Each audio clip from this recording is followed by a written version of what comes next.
Well, on January the 20th, Tuesday of next week, we're going to be treated by the chosen one. He's going to address the nation and provide us with the State of the Union. First thing that's going to happen is they're all going to start filing into the rotunda. And as the senators come marching in, and then the members of Congress, and then you'll have Hair Plug Biden, and then you'll have the Speaker, John Boehner, and then we'll have the chosen one, Barack Hussein Obama. And then he'll pause as he soaks in all of the accolades and the applause. And then he'll address the nation. He'll talk about the economy. And he'll talk about the stock market breaking records. Somebody needs to ask him what's propping the stock market up. You know what I mean? But that's a different story. And then he'll talk about the number of jobs that are created and how low the unemployment rate is at 5.5%. It's really north of 25%. See, because what they don't take into consideration is those people that have dropped off. They can't find employment. You know what I mean? They don't count.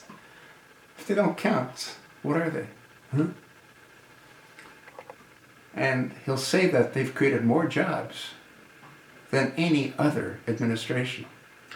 Well, that's because they're mainly part-time jobs. He's not going to talk about the 50 million that are on food stamps. Shh. We're not going to go there. Then he's going to talk about the middle class and how well the middle class is doing. The one that he keeps screwing with taxes.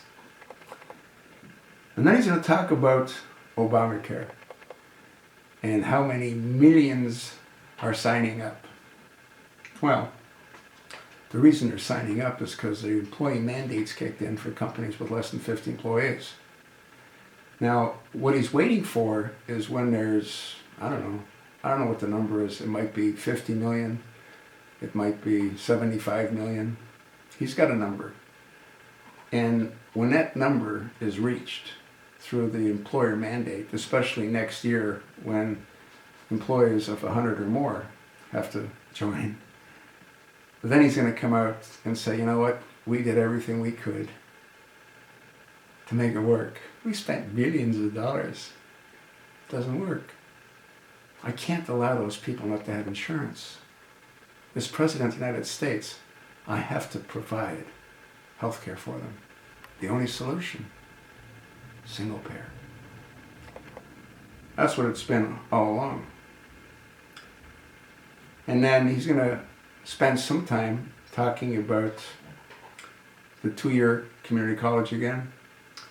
And I did a couple of videos on this, and the reality is that there's tens of thousands of graduates with degrees that can't find adequate employment.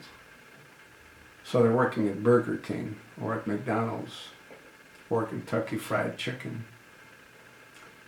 So to take people that wouldn't normally go to school, give them free 2 years education, if they continue on this another, 4 years,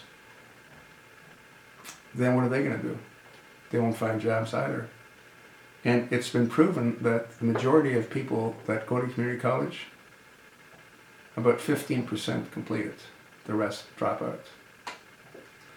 But we won't go there. But he will talk about his program. He's not going to talk about the $86 billion that he's given to that whacked out governor in California, Governor Brown, for the bullet train. You know, the one that's going to go between San Francisco and Los Angeles? It was supposed to originally take 2 hours. Now, with the rerouting that's been taking place, it'll take 4.5 hours. Yeah. So we're going to hear a whole bunch of lies.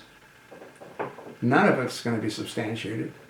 But you see, the American people are already sort of clued in. They know he's going to lie to us. I've attached a link, and it's under the Christian Science Monitor. And the title is Obama Previews State of the Union with Comeback Address. Can Americans take heart? Well, they probably could if it was real, but they all know that it's not real. There's not a single thing that Obama or this administration have done that have helped the American people. There's all kinds of things that they've done that have helped Islamic terrorists, the rebels in Syria. Obama, I believe, gave $6 or $8 billion to Mohammed Morsi when he was president. And that was so they could buy part of the Arabian Peninsula so the Muslim Brotherhood could have their own country.